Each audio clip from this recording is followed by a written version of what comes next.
Now, Warfield, I want to talk about your family. You and Martha were married in 1950. What work was Martha doing when you were married?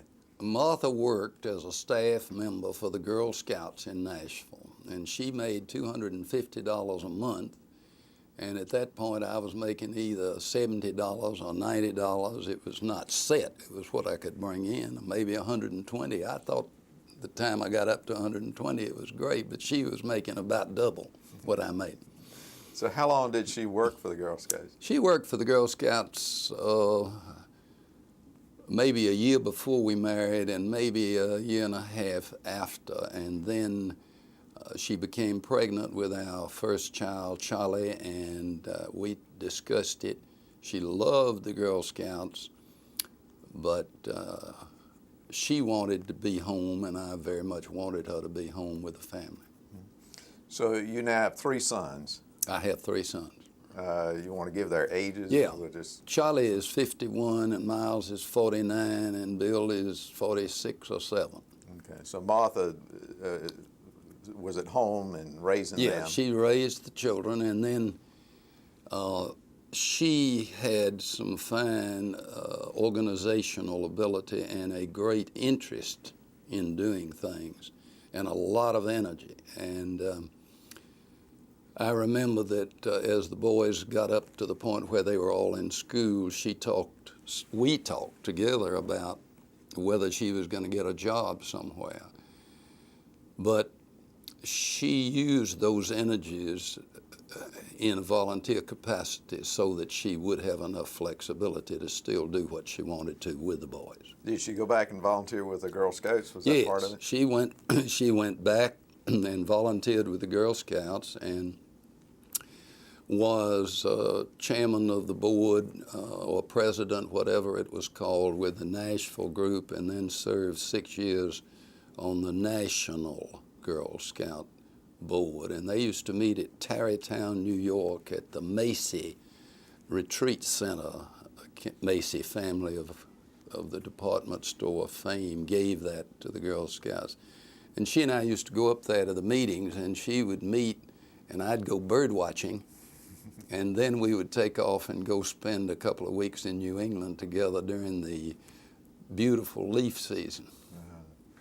Now, she also was active with the YWCA. Yes, she is very, very fond of the YWCA. She became very interested very early about abused women, and there was at that point in time no center or no home or place where abused women could go for sanctuary.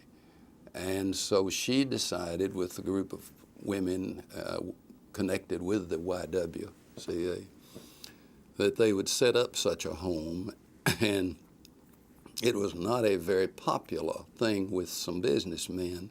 And one of our dearest friends then and now was opposing her. He didn't want it in the area where some of his interests were. And one of my favorite things that I've saved after Martha's death, she died in January of '98, is this marvelous cartoon of this. It has 3 panels to the cartoon, and you see this little mouse going along down here. And the cartoon has this huge monster boulder up here, and there's a big man up there going to push it off.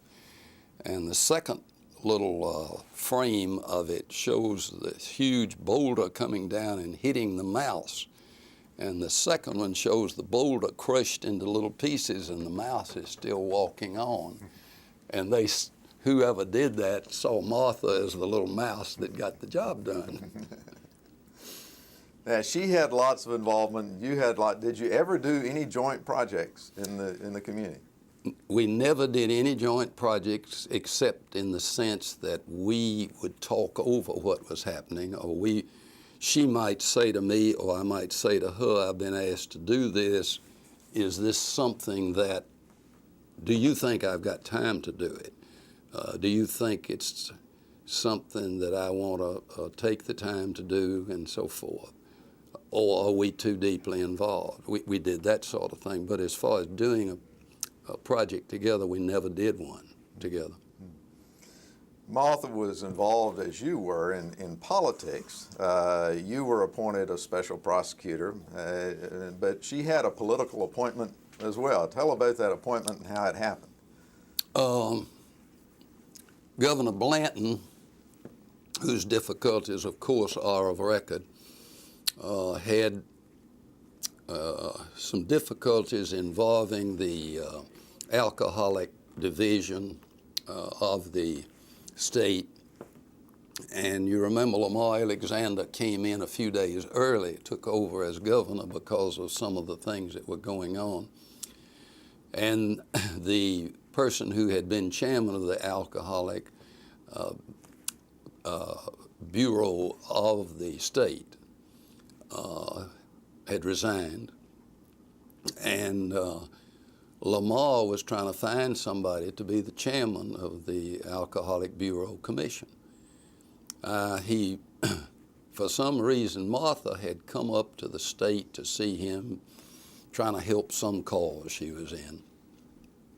And so he was trying to find her, and he called my law office, and he said, "Where's Martha?" And I said, "Well, she's at a Girl Scout convention in, I don't remember, somewhere in North Carolina." And he said, "I've got to talk to her," and I gave him the number. And so Martha was in a meeting, and Lamar, I did a lot of cutting up with Martha over the years and teasing her and practical jokes. So she's in this meeting, and a nice secretary came in and says, so everybody heard it, says, "The governor of Tennessee wants to talk to you." And Martha says, "Oh, that's my husband," says he's always calling and leaving some message like that. Well, it was, of course, Lamar, and he asked her to be chairman of the Alcoholic Beverage Commission, which she did chair for 6 years. Now, you have 3 sons, and we've listed them, and each one is an outstanding person in his own right, but probably the most remarkable thing about them is that they all work together. Yes. In the same business, in the same office. Tell about that. Miles, my middle son, was working for Third National Bank many years ago, and Nelson Andrews, who is a very old friend of mine, had a company called Brookside, and they had some gentlemen who were interested in investing in real estate. And Nelson really needed a gopher to help him. And he came down unbeknownst to me. Nelson and I have been and are great friends and done a lot of things together. But without talking to me, he talked to Miles and said, "Would you like to come work for me?"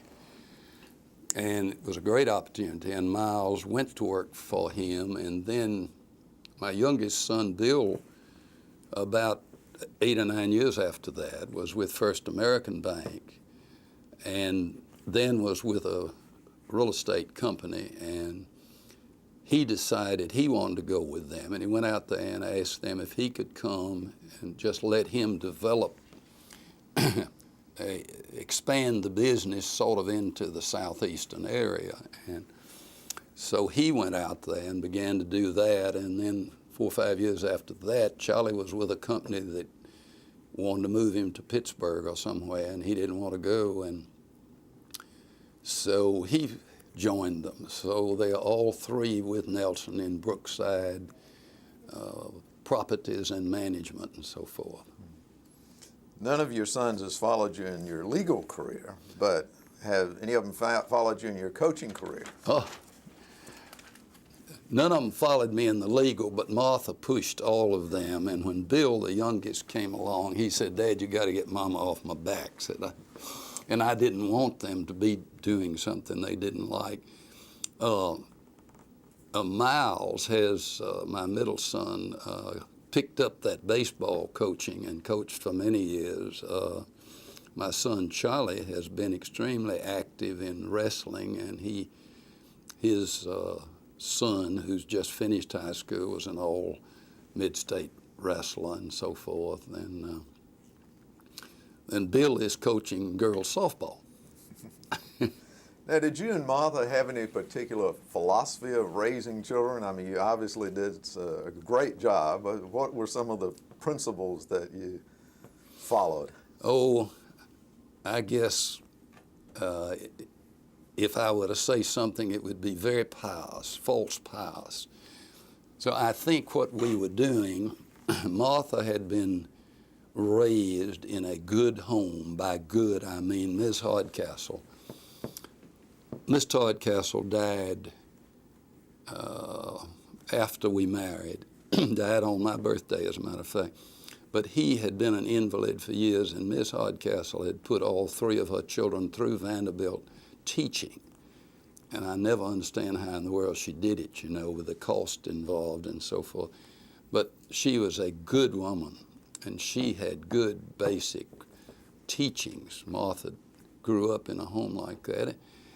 And I don't think Martha and I ever thought about the word philosophy.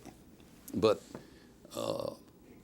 Martha's blessing of having grown up in a good home, and mine of having grown up with people that loved me, I think mainly that we believed in doing things with the children. But it wasn't a philosophy. That'd be too high-toned.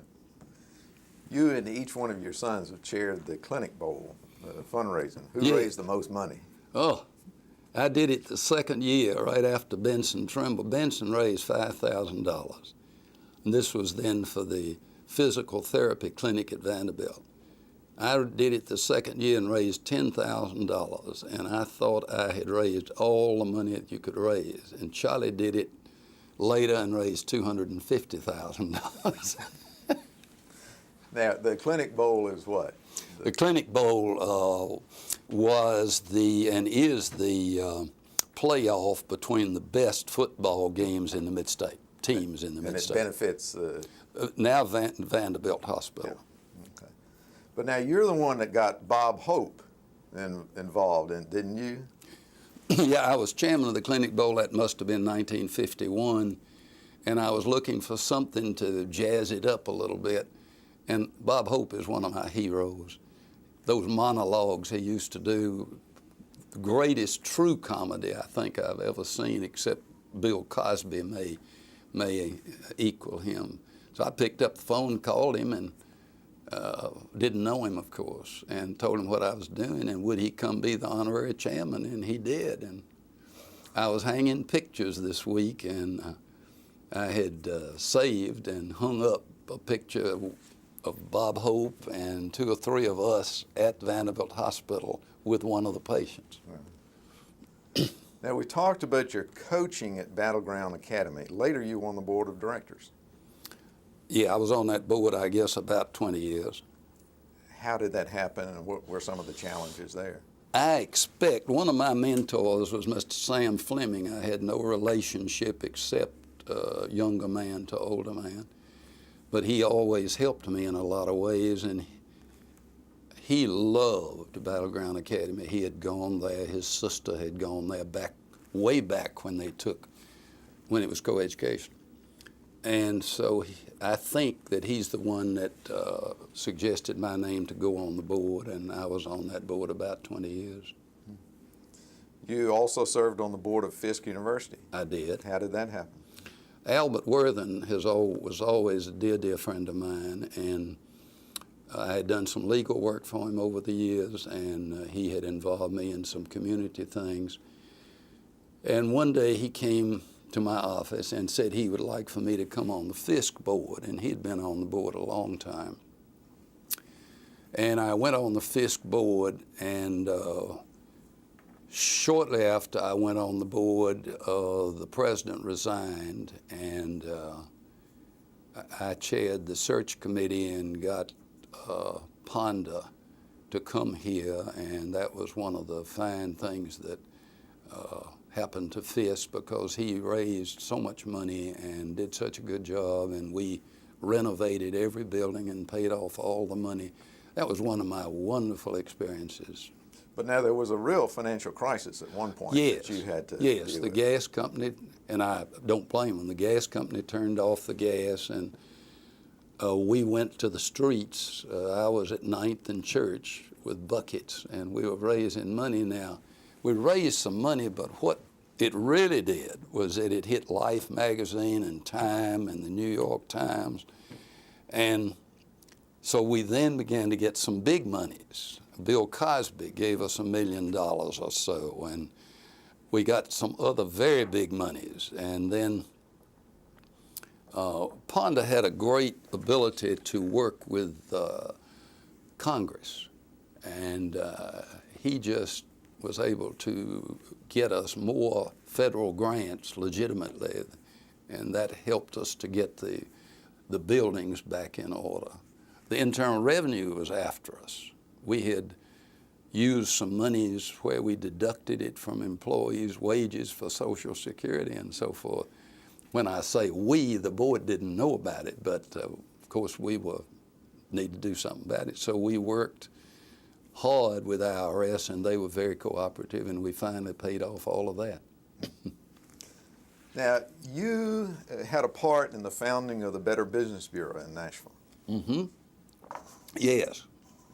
Tell about that and what that The Chamber of Commerce does. appointed a committee of Nelson Andrews and Tom Griscom, and I was the third member of the committee.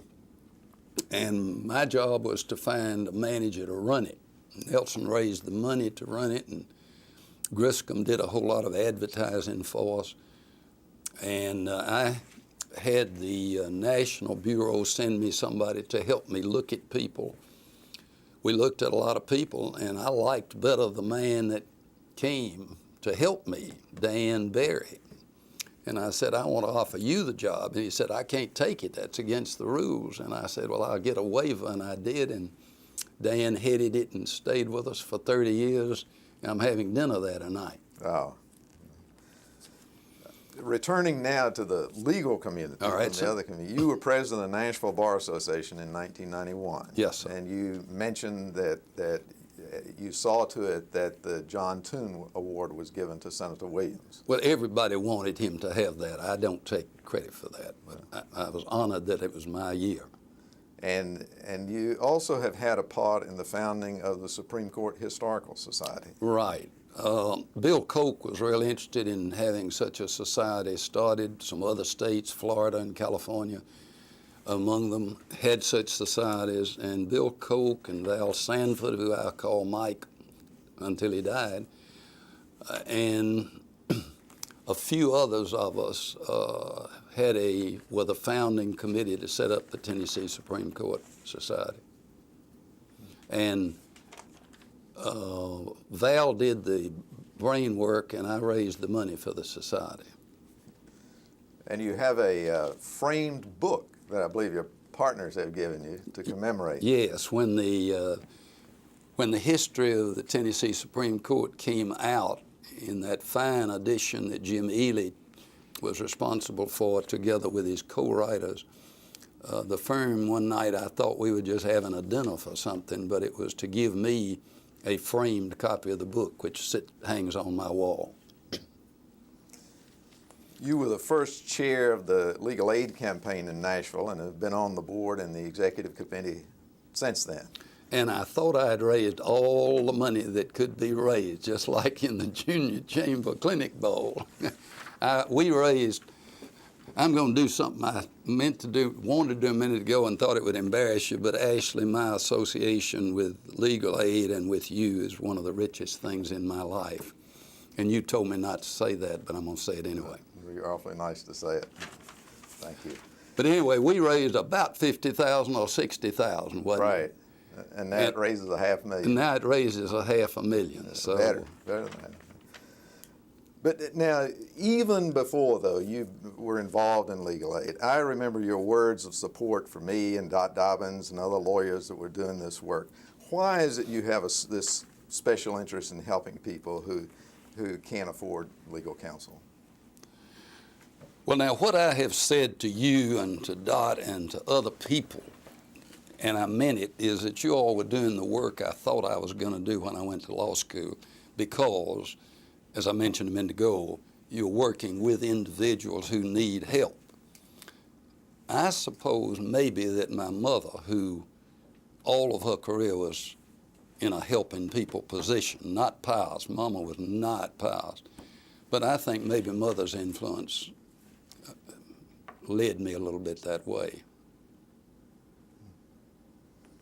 I'm going to switch gears just Okay. a little bit as we're coming to the end. You've always been an outdoorsman. You talked about your trips out west, and you mentioned earlier bird watching. Now, talk about your interest in bird watching and wildflowers and how that developed. All right. As with a great many things in my life, Martha quietly patted me along. She never bludgeoned you. She patted you along. And that's a real skill. So she was bird watching, and I did a whole lot of photography then. And so I've started going with her to take some bird pictures. And I would say, "What's the name of that red bird?" And she'd say, "Well, that's a cardinal," and she might give me the Latin name too.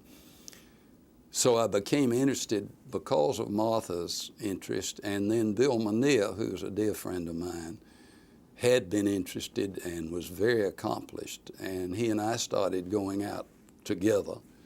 And those two led me into bird watching, and then Mania and I got deeply interested in wildflowers. And so bird watching and wildflowering sort of go together. You know, you're out in a beautiful part of the world, and so we did those things. Mania and I did those things for a long time.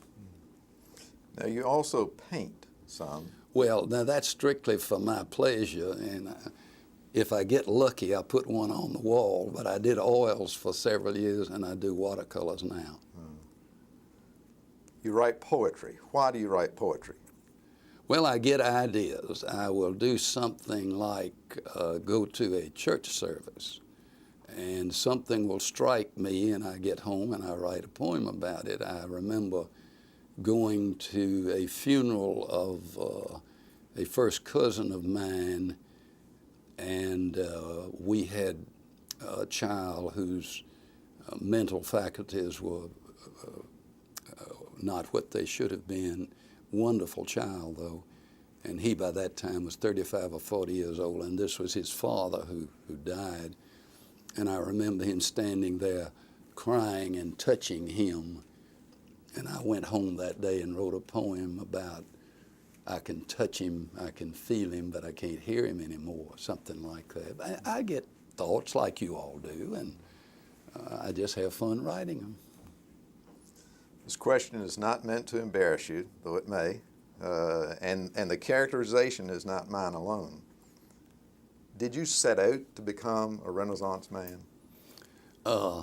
Thank you for putting it as you did. I really don't consider myself that. I consider that I have an extreme curiosity about the world and about everything that happens in the world, and I like to do things. And as I said a minute ago, Martha led me into a lot of these things. People like Bill Mania led me into a lot of these things. I just enjoy them, and I do them. This is the next to the last question, according Okay. to our esteemed producer. Okay. Are there things that you would like to talk about that I have not asked about? I think you've done a fine job and a very thorough job. I am very gratified that I have been able to practice law. I have always appreciated I had no boss, which allowed me to speak out in the community on anything that I wanted to, popular or unpopular. I have so many friends who are lawyers, and the civility that has existed.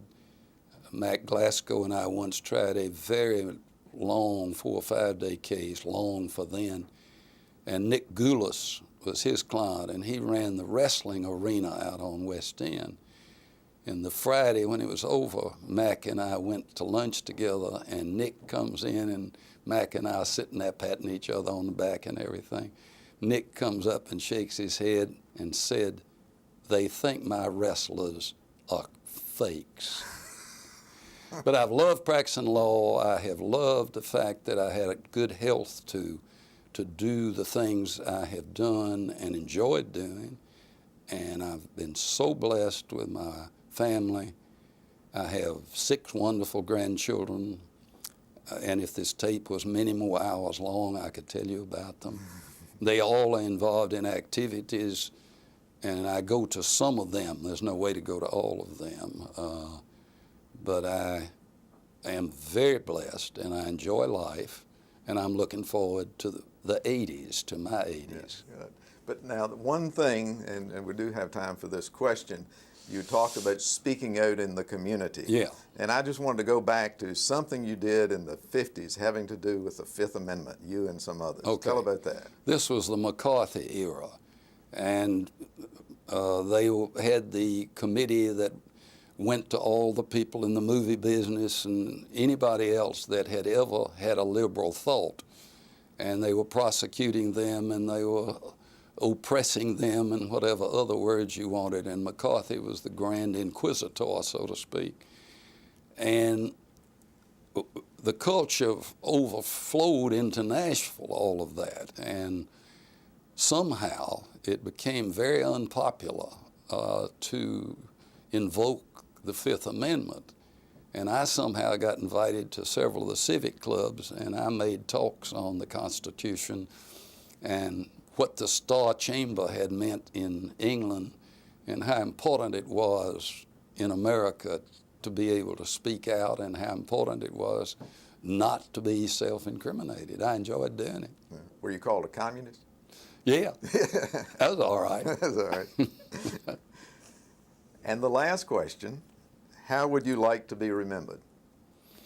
Oh, I would like to be remembered as a lawyer that did his job like Dr. Ryu did his job in Camus' The Plague. I would like to be remembered as a man who was blessed with his family.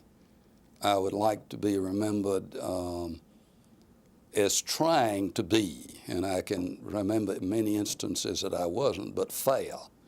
I would like to be remembered as somebody who liked living in Nashville, who had many rich friendships here and still do have many rich friendships here. I have been blessed, and this is a matter of just family or whatever, but my nature is that I believe good things are going to happen to me. And I'm very grateful that all those good things have happened. And I'm old enough to know that bad things happen and that you live through those bad things. And I guess that is how I'd like to be remembered. Thank you for sharing that with us. I've enjoyed this very much. I enjoy it. Thank you for doing it.